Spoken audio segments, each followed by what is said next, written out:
Let's take a look at the Week 12 waiver wire ads. We've got a bunch of guys here, and what we're doing is we're going to take a look at players that are available in at least 60% of leagues. A bunch of these guys are available in like 80+% of leagues. And so the first guy I want to take a look at here, Dave, is Jalen Guyton, wide receiver for Los Angeles Chargers. He's available in 98% of leagues, and I think that some people picked him up and then they dropped him because of the injury, because he was inactive. It's just really simple. I don't think Quentin Johnston is ready for the NFL at this moment. He may never be ready. He may progress. He may get better.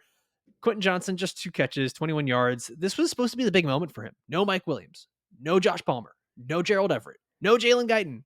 What does it take? And he still gets outperformed by Stone Smart. And then the big thing that everyone sees, which Stone Smart, I did not know that was a real player. I did not. That's a creative player, Creative 100%. player on Madden. Yep. 100%. That's an NPC. But Quentin Johnston drops what would have likely been the game-winning reception. I think that's what everyone is going to remember. Everyone is going to remember that from this game. And you've got to probably think that that's what his teammates are going to remember too. That's what he's going to remember. That's what I do think this was the swan song for Brandon Staley, this Chargers team. I'm very worried about them. Jaylen Guyton is a guy who, when he was active, he was getting targeted at a much higher rate than Quentin Johnston. And I think after this last game, it's a very real thing to look at the intangible side of this. It's not just all data. It's who can a quarterback trust to get the ball to. And Jaylen Guyton's always kind of been a guy that's fairly reliable for Justin Herbert. And Dave, I don't know if you've seen it, but if you take a look at Matt Harmon's reception perception and you take a look at the success rate tree for Quentin Johnston, every single route is red, below 75% success rate on every single route, except for screens. Yes. Except for screens, where he has a 100% success rate in green. Screens. They're great at throwing him the ball when all he has to do is turn and catch. Yeah, he's great. Yeah, when he doesn't have to go anywhere. When he doesn't have to go anywhere, he's really good at not moving. But honestly, isn't that what they did at TCU? Like, he wasn't winning routes downfield. He wasn't a polished route runner. They were getting him the ball on screens, and he was just bodying 18 and 19-year-old college kids. And now trying to do that in the NFL, it just isn't translating. So that is such a good example of like what he did in college. And people had questions about whether that was going to translate into the NFL. And it isn't. Like, you can't be just a screen catcher at the NFL level. You have to be able to do more, and he just cannot. Dave, let's take a look at the next waiver wire ad here. Kahlil Shakir, wide receiver for Buffalo. You and I both really like him, and I feel like this is maybe our third time talking about him. He had a great game, 81-yard touchdown reception. He tied for third in targets on the team here. It kind of seems like he is the clear third target on this team. He was the clear wide receiver 3 in terms of snaps, but I think the bigger thing to look at here is Gabe Davis. It has just he's that meme of the kid where he goes like this and throws the peace sign and just vanishes. That's been Gabe Davis. 0 fantasy points and 0 targets. He's had 2 receptions over the last 3 games. I don't know what to do there with him. Yeah, I mean, Kahlil Shakir, we talked about him as soon as Dawson Knox went down with the injury. And a lot of people, when Dawson Knox got hurt, said wheels up for Dalton Kincaid, and rightfully so. Dalton Kincaid is great, and he has looked awesome in this offense. But Kahlil Shakir instantly saw his role grow when Dawson Knox went down because Kahlil Shakir is a great blocker. And I say this all the time, but blocking turns into snaps, snaps turn into route run turn into targets turn into receptions turn into fantasy points. That's exactly what we were seeing to start the year. Circle of life. Exactly. Before the Dawson Knox injury, Kahlil Shakir's season high in snap rate was 39%. Since the Dawson Knox injury, 65%, 71%, 76%, 74%. He is now a full-time player on this offense, getting almost 75% of the snaps. And like you said, he looks like the third pass catcher. Stephon Diggs, then Dalton Kincaid. And I think we can confidently say that Kahlil Shakir has leapt ahead of Gabe Davis. Now, another big thing, this is the first game without Ken Dorsey. And we were wondering what was going to change in a Joe Brady-led offense as opposed to the Ken Dorsey-led offense. The 2 biggest things that jumped out to me were, one, James Cook was getting much more creative usage. So obviously James Cook not available on your waiver wire, but he is going to move up in my rest of the season rankings, getting some really fun pass game usage. But 2 was Kahlil Shakir getting used much more effectively. We saw that big, what was it, an 81-yard touchdown. He was third on the team in targets. He just looks like a much better all-around wide receiver than Gabe Davis is. And now, we had kind of held on to hope that Gabe Davis would be that boomer bust guy.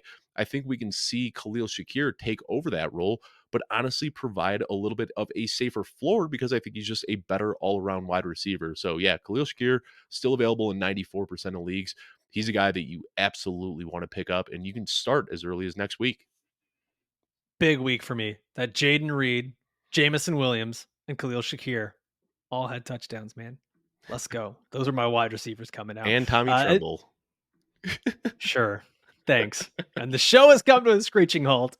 Let's take a look at the next guy here who I just mentioned, Jameson Williams, wide receiver for the Detroit Lions. He's available in 86% of leagues. And Dave, I think we're very cautious here because we've been stepping on this rake over and over and over and over. And it's how many times are we expecting the Jameson Williams breakout? I'm a tad more optimistic this time around because the snap rate continues to trend up. 65% snap rate this past week, highest of his career. He was second amongst the wide receivers in targets. And then the big thing, not the touchdown, not the stats, no data. This is the most Lions thing ever, to ignore the data and just say Dan Campbell said that Jameson Williams has earned his membership to the herd. I don't know what that means for football, but it sounds overwhelmingly positive coming from Dan Campbell. I mean, it seems like is that like the herd? Is that what you I call don't a know group what of that means. lions? I thought it was a Is it? pride. It's a It pride. would It's make much totally a more, pride. yeah, like I would should not a ever member think of of the a wide pride. receiver room. I would never think of the wide receiver room as a herd either. Like that's not the position group where I'm like, that's a herd of receivers over there. That's not Yeah. it. I mean, the target share hasn't really been there for Jameson Williams, but he just scores touchdowns and he makes big plays, and that's exactly what we saw with the game on the line. You know, he had the one that brought him within a score of beating the Bears yesterday, and looked pretty good in that role. And last week he had a touchdown that was called back on a penalty. So I don't know if you're ever going to feel like safe, like I'm plugging Jameson Williams in, and I know I'm getting double digit points, but he's got a sky high ceiling every single week, and you know me, I love embracing the volatility, and you're getting that volatility with Jameson Williams, but you're also getting a really nice weekly ceiling. Now, I want to let you guys know we've got an awesome Black Friday deal here at Football Guys. 20% off your first year of a Football Guys subscription from now until next Black Friday. And then guess what? You just take advantage of that deal again next year and you're just always at 20% off forever and ever and ever. It's a beautiful endless cycle. You're going to get custom tools, rankings, and some awesome advice from, people like me and Dave. It's mostly right, like half the time. That's not mostly, that's half, Dave. I'm not good at math. 20% off merchandise too over on footballguys.com. You can get really awesome. We got a beer glass, our mugs, hats, shirts, everything. We even got our holiday sweaters that are kind of more like t-shirts. They're really nice. The offer ends on Monday, November 27th. You can scan the QR code here on the screen to get started, or click the link in the show description and start winning your league. Dave, let's take a look at the next player here on the waiver wire that we all want to add, and it's Isaiah Likeley, tight end for the Baltimore Ravens. We will refrain from doing any likely jokes or any Yeah, wordplay here. It's going to just take too long. But he's available in 99% of leagues. Mark Andrews, it seems like he's just done for the season. Isaiah Likeley was the clear replacement with him out. Last season without Andrews, he was the tight end 2, tight end 9, and tight end 3. This year, it hasn't been as clear cut that he just kind of jumps into that role. I know it's a new offense, but he should be a priority waiver wire ad, especially given the tight end landscape. absolutely. And if he's available in 99% of leagues, he's likely available in yours. Dang it, Sorry, Dave. Alfredo. I had to. I What had is your. to. Oh, Well, we saw the big boom game last year. He had an 8 catch, 103-yard outing. He also scored a touchdown in one of the games that Mark Andrews was out last year. And I'll be the first to admit it. I don't think he looked very good on Thursday. He only had 2 targets. One of them was a pretty brutal drop, but the opportunity is going to be there. He was thrust into a starting full-time role unexpectedly when Mark Andrews went down. But really, what this comes down to is we have been desperately looking for any tight end that can be serviceable off the waiver wire. Dalton Schultz is gone by now. Trey McBride is gone by now. Sam Laporte is gone by now. And there's some people out there who are hurting for tight ends. So Isaiah Likely could potentially be that top 10 guy that pops up on the waiver wire late in the season if you're looking for somebody. he's a good athlete. And a lot of these tight ends are, but 6'5", he's got really, really good burst. He's got pretty good hands. When you watch him on the field, he plays a lot like Mark Andrews, where he's not in there blocking a ton. He is just a crisp route runner with good hands. He looks much more like a receiver than he does like a tight end. And now being pushed into a full-time role, we're starting to see Rashad Bateman looks healthy. Odell Beckham Jr. all of a sudden looks like Odell of old, and Zay Flowers is going to be Zay Flowers. So I don't know how much is going to be left over of the passing pie. This isn't the same offense last year where 35% of the targets were getting funneled to tight ends. They do have a decent wide receiving core now, but Likely is absolutely worth a pickup and a stash if you're hurting a tight end. Next player I want to take a look at here is probably my favorite in all of the waiver wire for this week. It's Jaden Reed, wide receiver for Green Bay. And I'll say this as well. Romeo Doubs is available in roughly 60% of leagues as well. So if he's available, he's another good ad. But Jaden Reed, he embodies what it feels like every fantasy manager always asks us at the beginning of the year is like, who's the guy that I can just rely on every single week to plug into my lineup, who's not going to kill me and has some upside. That's what Jaden Reed has been. This past week, he was the wide receiver 11, 4 catches, 46 yards, and he got involved in the running game as well. 3 carries, 46 yards, and a touchdown there. He's been a top 12 wide receiver in back-to-back weeks, double-digit fantasy points in 4 of his last 5 games.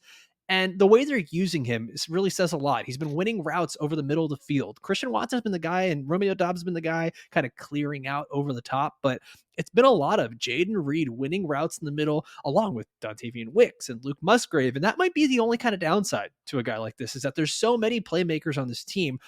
But Jaden Reed has been the reliable guy here for Jordan Love. He's made things a bit easier for him. And I love that they started using Jaden Reed on end arounds and screen plays. And the first end around worked so well, they did it again. He scored a touchdown. Jordan Love has had his best passer rating when targeting Jaden Reed, and I think we're going to see that continue to happen here. They've got a really good schedule coming up here. The New York Giants, Tampa Bay Buccaneers, Carolina Panthers. Things look great for Jaden Reed and the Packers, and this is the kind of guy that I want on my team because he's going to give me that solid floor every week with some boom games where we've seen he can be a top 12 wide receiver on any given week.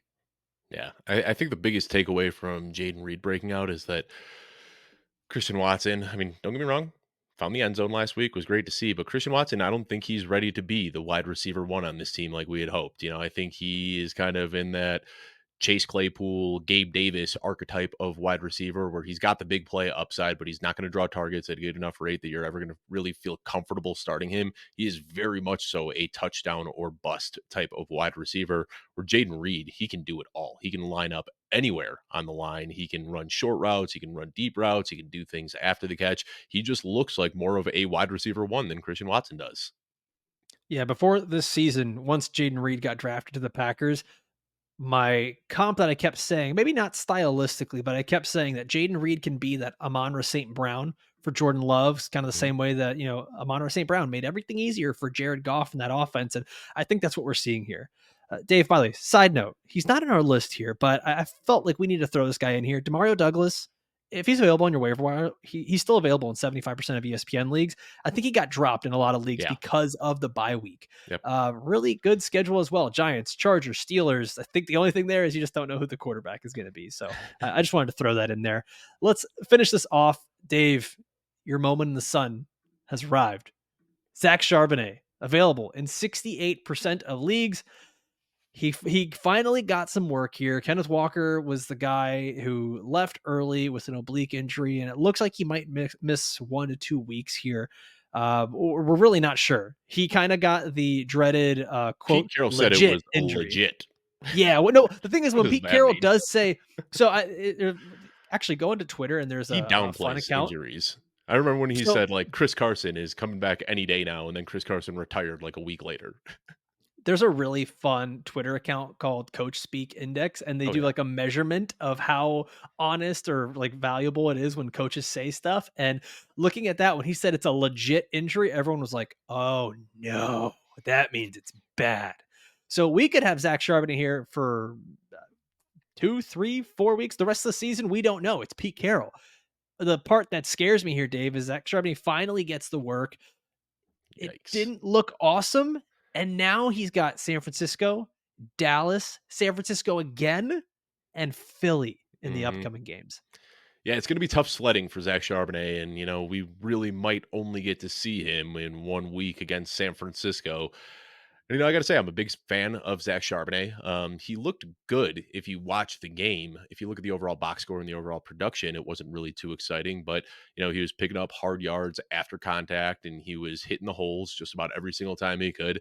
Unfortunately, just didn't have a breakaway run, didn't have a touchdown, so the production was lacking. But man, he's still like, if you look at the efficiency profiles, Kenneth Walker has that home run ability that I don't think Zach Charbonnet has. But when you start looking at the efficiency metrics, Zach Charbonnet best Kenneth Walker in true yards per carry, yards per touch, juke rate, breakaway run rate, yards created per touch, EPA, and he is doing this while seeing more average defenders in the box than Kenneth Walker. He looks like a true three down back.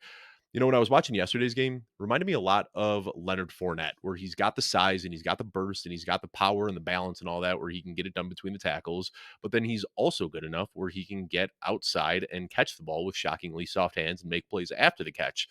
Like I said, the production was lacking. And like we also alluded to, the upcoming schedule is very, very, very difficult. But, even leading up to this game, Zach Charbonnet had a higher snap share in the 3 games leading up to this week 11 outing. So his production and his efficiency has been impossible to ignore. Pete Carroll has been singing his praises. He's got tough matchups coming up here, but the opportunity could be there on a team that's been leaning pretty heavily on the run. So hopefully, even if it is, just RB2 production here, if he gets a full workload against San Francisco on Thursday night, you've absolutely got to put him in your lineup. Yeah, this is kind of what you were waiting for. If you had Zach Charbonnet rostered, you were hoping for injury, but you were expecting at some point these players do get hurt, and that's why you hold on to these guys, and that's why they're called, handcuffs. You handcuff them to the starter or the incumbent, whatever. And yeah, I think that if you have Zach Charbonnet out on the waiver wire, you should be looking to add him because anytime there's a running back that's going to get volume, it is of value to you in fantasy football.